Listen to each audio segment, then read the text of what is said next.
to killing her 3 children, but potentially be found not criminally responsible for their deaths? That is the question at the center of Lindsay Clancy's landmark murder trial. Clancy killed 5-year-old Cora, 3-year-old Dawson, and 8-month-old Callan with exercise bands at their Massachusetts home in 2023 before attempting to take her own life and being left paralyzed. Her defense argues she was experiencing severe postpartum psychosis. Prosecutors say she planned the killings, sending her husband Patrick out for takeout and medication for one of the children. But Clancy's family described a devoted mother whose mental health was deteriorating, with Patrick's mother testifying that she was begging for help. Days after the killings, Lindsay also told Patrick that she had heard a male voice ordering her to kill their children and then herself, according to a psychologist who witnessed the call. Meanwhile, this case has blown up online, with online sleuths accusing Patrick of committing the killings himself and framing Lindsay, despite his alibi being supported by surveillance footage and phone records, and Lindsay's own defense saying she did it. So this trial is about far more than guilt or innocence. It could even change how medicine and the law understand postpartum psychosis. For the full story and all the latest from the court proceedings, listen to the trial of Lindsay Clancy wherever you get your podcasts. We are grabbing back the pen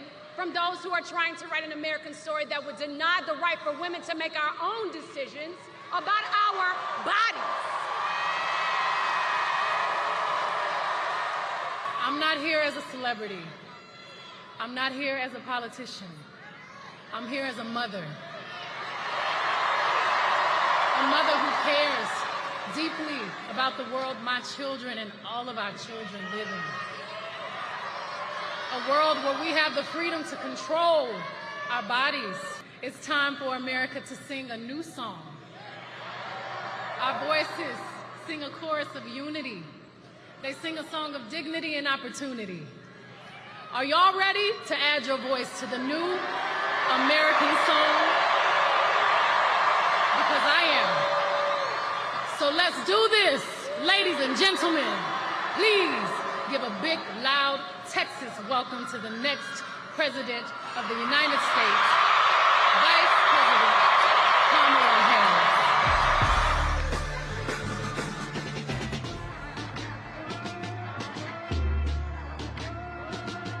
92% are those people, the Black women who voted for Kamala Harris in the last presidential election in 2024.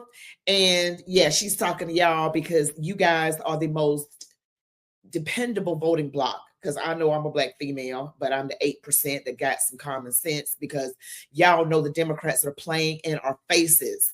They make promises. They know that we are, some of us are so dumb that we will vote for them anyway. A lot of people are waking up, but still the majority of Black people in America, the liberal ones, I'm talking the liberal ones that vote blue, no matter who. That very epithet, that very message of vote blue no matter who is just very unintelligent. I'm just going to keep it 100 with you. Why would you say no matter who? If Satan was running on the Democrat ticket, you vote for him, and Jesus running as a Republican, you wouldn't vote for him? Let's understand how we got here.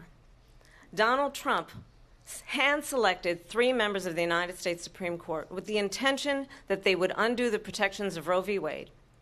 And they did exactly as he intended. And now in over 20 states, there are Trump abortion bans, which make it criminal for a doctor or nurse to provide health care. In one state, it provides prison for life.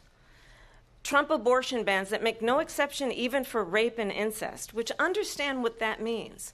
A survivor of a crime of violation to their body does not have the right to make a decision about what happens to their body next. That is immoral. And one does not have to abandon their faith or deeply held beliefs to agree. The government, and Donald Trump certainly, should not be telling a woman what to do with her body. I have talked with women around our country. You want to talk about this is what people wanted? Pregnant women who want to carry a pregnancy to term, suffering from a miscarriage, being denied care in an emergency room because the healthcare providers are afraid they might go to jail, and she's bleeding out in a car in the parking lot. She didn't want that. Her husband didn't want that. A 12 or 13-year-old survivor of incest being forced to carry a pregnancy to term, they don't want that. And I pledge to you, when Congress passes a bill to put back in place the protections of Roe v. Wade, as President of the United States, I will proudly sign it into law. But understand, if Donald Trump were to be reelected, he will sign a national abortion ban. Understand, in his Project 2025, there would be a national abortion, a monitor that would be monitoring your pregnancies, your miscarriages. I think the American people believe that certain freedoms, in particular the freedom to make decisions about one's own body, should not be made by the government. To be here with all these women to support a female in need is why we're here. We all relate in one way or another, and that is definitely attracting each of us here to support her. I am really upset about the mental health system and how we don't communicate with each other and how that really put her in danger. And it's heartbreaking to see what she's suffering right now. And so many women in the world go through this, and we really don't know much about psychosis, particularly with women who have given birth. So I'm here to support her, as well as all the mental health system workers who don't know much about this and can help women in general. So I feel actually a little emotional talking to you right now. Just very, very upset to watch this woman be tortured by so many different systems. What do you hope comes out of you all standing in unity here today? That since Lindsay wasn't helped on a mental health level, that maybe in some support today, that she can see that women will stand with her, and we've got her, and we will be her foundation for her. Patrick did it, for sure. Patrick did 100%. Oh. That man did that shit. So can you tell me why? I thought he was out of the house. Yeah, but his time frame doesn't make sense. His shoes didn't match when he went into whatever, triple V's or whatever. His shoes didn't match. When he came back to the house, it was, he went outside to go check on Lindsay, but then went inside to check on the kids, but then they found him on the couch. I'm confused. Timeline doesn't match up. So you're pro Lindsay Clancy? I'm pro Lindsay Clancy, Wow. always. The timeline doesn't match up. So tell me more about why his shoes didn't match up when he went from CVS to whatever V's. Yeah, so you're not like she did it or didn't do it. It's that Patrick did it. It's that Patrick did it. We're seeing what the jury says, right? You know, that's our justice. But juries can be wrong.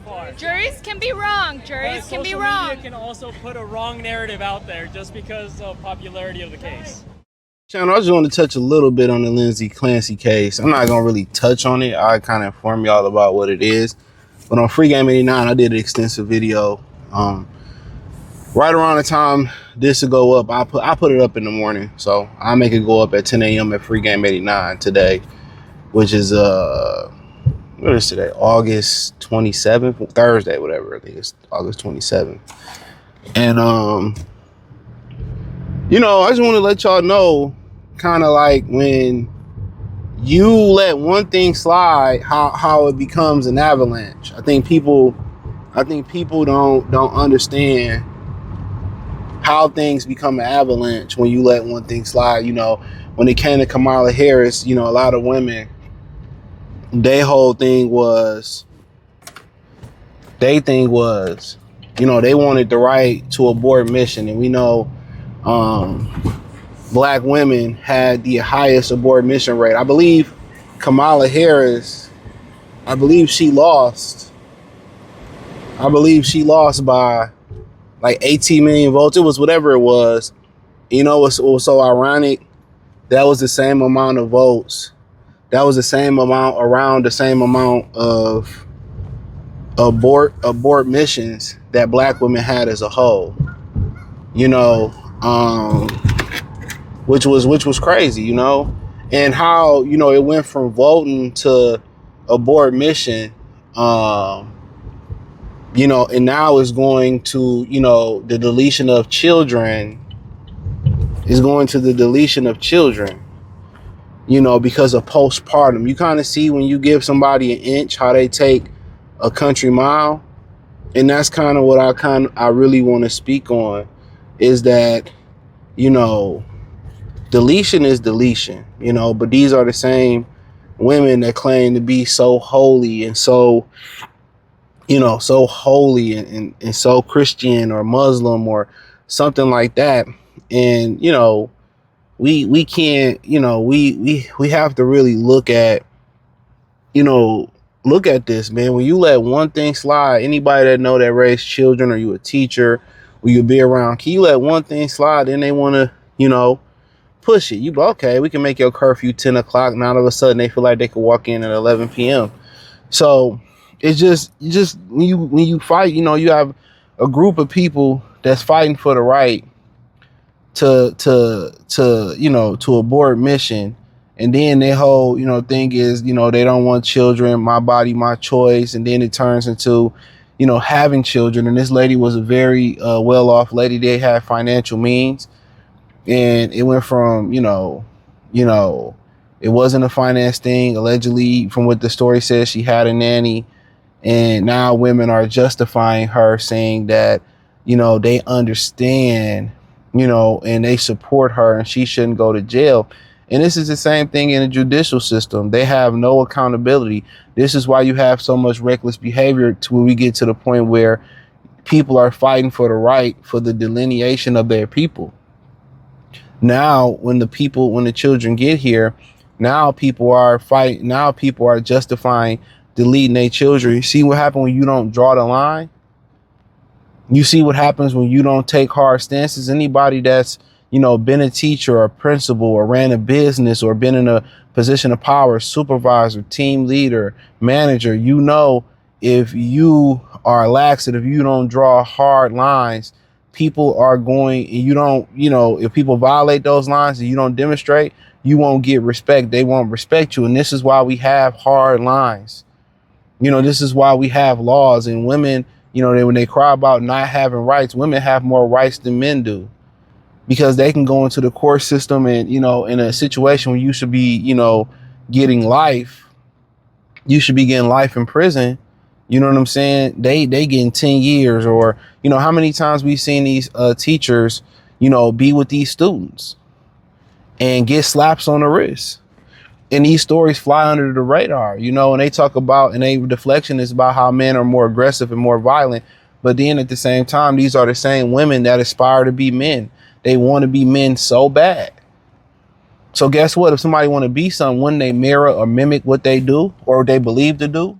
But yeah, man, we start having these conversations, man. That's what this is. You have to understand, man, that we have to have laws in place, and we have to have hard deadlines in place when we're in society, because a lot of these women, they get slaps on the wrist, and it enables, and just in general, if a particular person get a slap on the wrist, a wealthy person get a slap on the wrist for their partaking, more wealthy people gonna feel like they can violate. So in this whole particular case, it just lets you know how we went for a group of women voting, or people in general, because some of them guys were men, for the right for women to abort mission. Now it's going for the right to use postpartum to delete children who didn't ask to be here. You see how it goes in increments and all this stuff. And like I said, I put a video in there explaining, most of the story. And it's women defending this. And like I said before, it's people defending this. And it's heinous, bro. It's a very heinous thing to do. It wasn't a financial situation. It's people blaming the husband, which I think the husband, the grandmother, whoever the close family was, they all have, responsibility in this. And here, in my opinion, I really do believe that, because if you knew she was going through something mental like this, why would you leave this person around their children? She had nannies and all this type of stuff. But, in general, it just lets you know, when you give somebody an inch, they gonna take a mile, bro. They went from, we don't, my thing is birth control, keep your legs closed, all those type of things. And they're literally going there, and they're marching and fighting for the most heinous things you can do.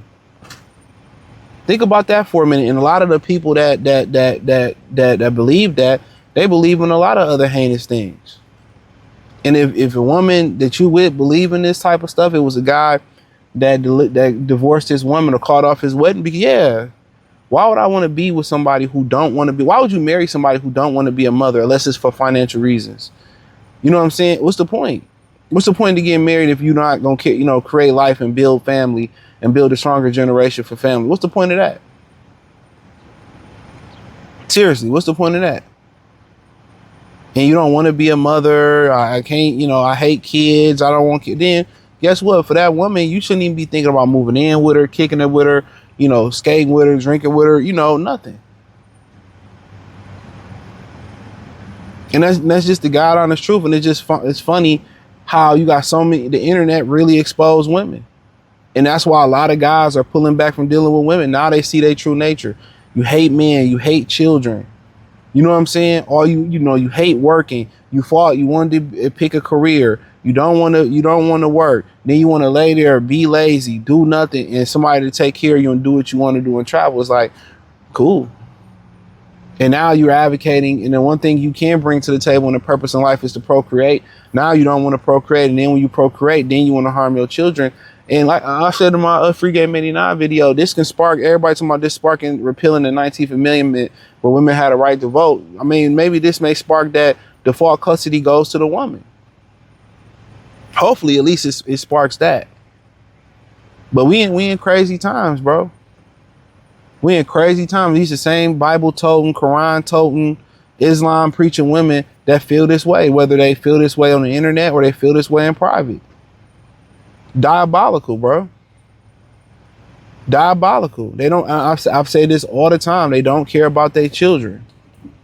They don't care about their children. They don't care about their children. Most of these women have children for a check or for an excuse to be a victim. Most of these women have children for what? For a streamline of money. And guess what? When they're 18, they kick them out the house. We living in dangerous times, man. We really are. We really are living in very, very nasty times.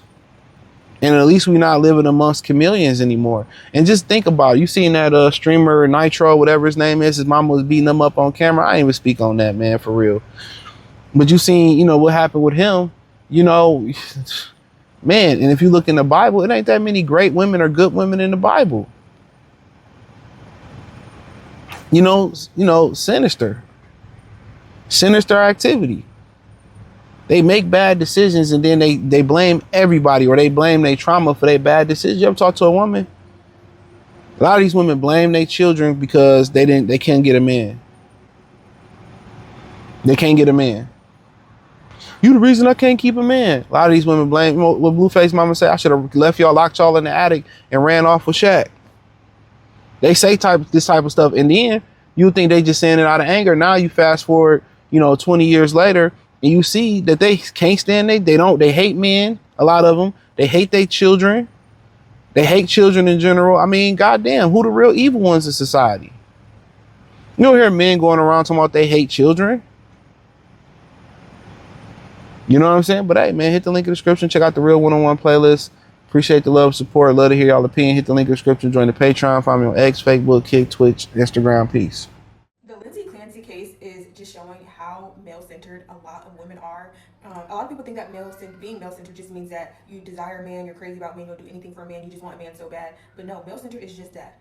Men, your whole world revolves around men. Even if it's the fact that you're making your personality that you hate men, that you blame men for everything, you are male-centered. Okay, they control all of your emotions. Lindsay Clancy has admitted to killing her children. Her defense has admitted that she killed her children. The evidence supports that she killed her children. They're not arguing against that. What they're arguing is that she was clinically insane at the time of the murders. But yet, there's still women coming on the app doing whole think pieces, trying to find something to blame on the man, to say that it was a man's fault, to say that it was him, and that she is just, not all the way there and she took the blame for it.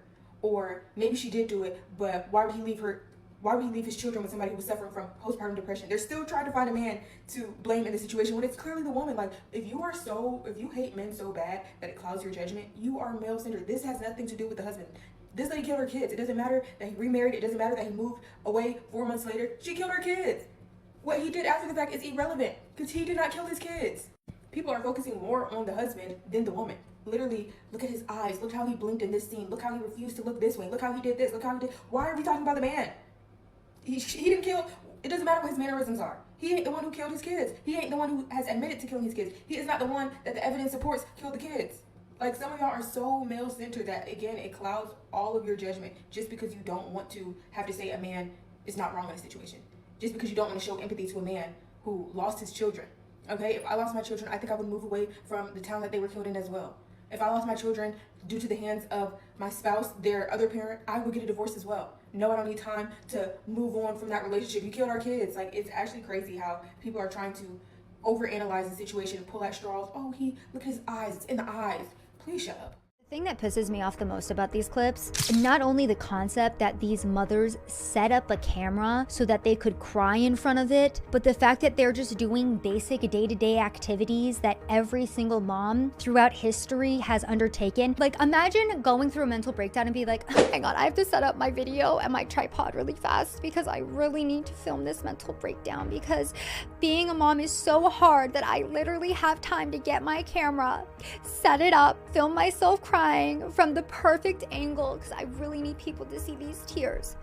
Being a mom is so tough. I don't even have time to do anything. I don't have time for self-care. I don't have time for myself. But you have time to film a TikTok video of you crying and post it on the internet. You have time to follow the Lindsay Clancy trial day by day. This has not been a short trial, my friends. This has been a very long trial, and you have an entire culture on TikTok right now that has created an entire fan fiction combing through every single detail of this.